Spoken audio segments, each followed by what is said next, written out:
nesse tipo de pesquisa. O senhor é um imunologista, é isso? Assim...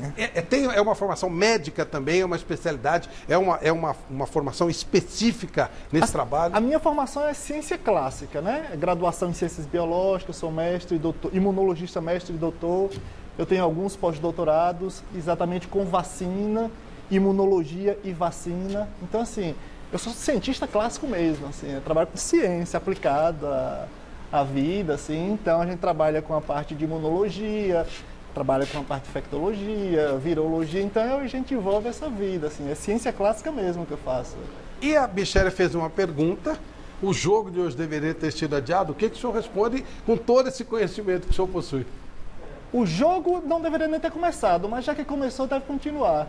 Porque o próprio Flamengo foi o primeiro a levantar a bandeira de que teria que voltar normal as atividades. Então, coloque o time juvenil para jogar e assuma a sua responsabilidade. Olha, então, muito bom. Mas em termos de condição científica, o futebol não poderia ter voltado? A princípio, quando eles retornaram, o princípio não. Porque isso é uma discussão bacana. As coisas podem voltar ao normal, entre aspas, podem voltar aos poucos, por exemplo, como a Alemanha está voltando. Mas uma coisa interessante, o Brasil segue os exemplos que não deve ser. Quando a Alemanha propôs o isolamento e distanciamento, o Brasil não quis saber. Aí quando a Alemanha propõe voltar a torcida, não, a Alemanha agora está propondo, nós devemos voltar. Falei, não é bem assim. Porque o problema não é só colocar a torcida lá dentro, colocar os jogadores lá dentro. O problema é a logística para chegar até lá. Exato. E esse é o maior problema. Porque outra coisa, um erro, acho que crucial sobre falar, é percentual, sobre porcentagem. Voltar 20%, 30%. O que significa porcentagens? Comparando um estádio como o Maracanã e um estádio pequeno. Pode significar 20 mil pessoas aqui e 5 mil aqui. Sim. Quem é que tem condições de acompanhar 20 mil pessoas para a chegada até a entrada? No Maracanã são 20 mil, exatamente isso. Então, quem é que vai conseguir acompanhar? E nesse caso tem a questão do transporte. Não importa o clube. O transporte do Brasil, o deslocamento é horrível, no geral. Quem é que vai acompanhar esse movimento até chegar aqui? E porque é um período de 2 horas, o jogo começa nesse horário e termina aqui. As filas para entrar. Exatamente, então as pessoas vão ter que sair. Você acha que alguém vai sair pela manhã? Vários diferentes, né? Exatamente. Você acha que alguém vai sair pela manhã, que é para chegar num horário que vai abrir 4, 5 horas antes? Não. E quem que vai acompanhar esses torcedores? Quem é que vai fazer? Tem testes? Porque os jogadores, em teoria, eles fazem os testes rotineiramente, então pode falar, todos que entraram ali estão negativos. Então, assim, se estão negativos, você consegue ter o jogo, o futebol, são todos negativos, nós não vamos ter o contato com o externo. Mas torcedor é diferente. Entende? Agora, doutor, daqui a pouco o Walter Feldman vai estar com a gente aqui, e ele deu uma declaração que, em cima de tudo que aconteceu no futebol até agora, não existe nenhuma comprovação de contágio cruzado, ou seja, no jogo de futebol, um jogador infectar o outro.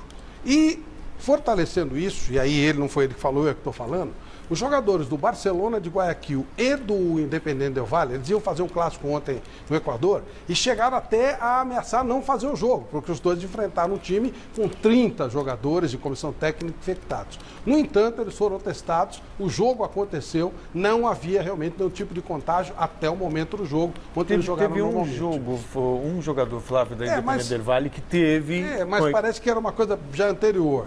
Em cima disso, não existe essa possibilidade desse contágio cruzado no jogo de futebol? Em teoria, não. Mas aí entra outra coisa de nossa responsabilidade. O clube consegue manter que o jogador vai estar em isolamento? Essa é a questão, porque o vírus ele tem aquele período de incubação. Se o jogador, se teve o jogo hoje domingo, o próximo jogo é domingo. E aquela semana, como é que foi a semana dele? Porque ele pode ter sido infectado aqui na quinta-feira, fez o exame, por exemplo, no sábado, deu negativo e foi para o jogo. Só que 2 dias depois já pode surgir. Mas, doutor, boa noite, Flávio, boa noite, Vampeta, boa noite aos amigos da Mesa Redonda. Mas se tem a dividida, se tem a aproximação na área, briga pela bola... Suor, né? Mas os dois são mesmo negativos. saliva. Mas os dois são negativos. Pelo menos o que pode garantir é que as pessoas que estão entrando em campo, os dois são negativos, igual como vocês estão em casa. Sim. A gente se abraça com as pessoas, os dois são negativos. Então a gente não vai passar o que nós não temos. Então essa é a garantia que tem que ter, que todos que estão ali estão negativos. Que nem a bolha da NBA, né? Sim, não tipo... teve caso nenhum. Não tem caso. Doutor, vamos lá. Se, por exemplo, uma pessoa ela é infectada hoje, Tá. demora um tempinho, como o senhor disse, Isso, incubado. período de incubação. E amanhã, essa pessoa já Ela está joga. infectada, mas ela não sabe. E amanhã ela vai fazer uma prática esportiva e a saliva dela chega numa outra pessoa. Ainda não apareceu no teste. Ela vai passar esse vírus A ou probabilidade não. Não? A probabilidade é que não, porque... É porque assim, as coisas... As pessoas precisam entender um pouco. Olha. Se o vírus entra aqui, tá aqui é o corpo, tá? O vírus entra aqui o vírus não é nada, tá? O vírus tem que entrar lá na célula. Ele tem que chegar ao nosso DNA. Quando ele chega ao nosso DNA, ele vai se reproduzir. E é nesse período que está ali, que o nosso sistema imunológico está ali protegendo, está fazendo aquela proteção. Certo. É nesse período que está ali que, se o sistema imunológico tiver uma queda, o vírus simplesmente se replica. E aí nessa replicação que vai acontecer de passar. E não necessariamente a gente vai estar doente. Aquela pessoa, se a pessoa não estiver doente, vai passar? Pode acontecer que sim, porque o vírus já está se replicando. Agora, mas ele tem que chegar no DNA, senão... Ele tem que chegar na célula, porque fora da célula, o vírus não é nada. Na verdade, na ciência, a gente não considera o vírus como vida. Cientificamente, ele não é uma vida. Ele só gera a capacidade de vida depois que ele chega lá em nosso DNA. Essa é a ideia central. Então, nesse período que ele está em incubação, porque está aquela briga do sistema imunológico, de proteção, ele não consegue replicar, ali não vai acontecer. Entende? Mas aí é onde está. Quando se faz o exame mesmo que detecta o vírus, ele não sai na hora.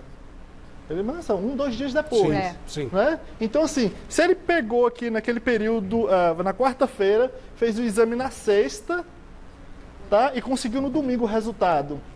Pode ser que aquele não tenha sido detectado, mas aquele esteja. Em cima disso, a teoria da infecção em grupo do Flamengo é que ela teria acontecido no avião. Porque pessoas que não tinham sido testadas, alguns conselheiros, alguns amigos lá, foram nesse avião, que era um avião fretado, deveriam ir só as pessoas da delegação, devidamente checadas, testadas, mas isso parece que não aconteceu. É realmente provável que essa contaminação tenha acontecido nesse lugar? É provável. Mas assim, eu estou imaginando o avião lá com as 15, 16 pessoas, aquela pessoa que estava infectada chegou falando com todo mundo. Entende? Porque assim, quando gera 15 pessoas, 17, 19 pessoas... Juntinho no ar-condicionado. Assim, é bem característica de reunião grupal. O caso da posse do ministro Fux, não é? Porque muita gente estava lá, muito próximo. Flávio, boa noite. Eu queria fazer uma pergunta. Então, quer dizer assim, no caso, vai ajudar muito pro futebol e paciência. São 19... Foi quanto total no Flamengo? 30. 19 jogadores. 19 jogadores famosos, né? Tudo de seleção, todo mundo bem público, né? Sim. Então, daqui a uma semana, esses caras fazem o teste, está tudo negativo. Tá. Aí vai ter de novo Copa do Brasil, Campeonato Brasileiro, Libertadores. Então, esses caras estão imunes a não pegar de novo e jogar tranquilamente. Essa é uma pergunta... Isso vai ajudar até a paciência. Quer dizer, o Rodrigo Caio teve, curou. Então eu não posso pegar mais de novo, então eu vou jogar tranquilo.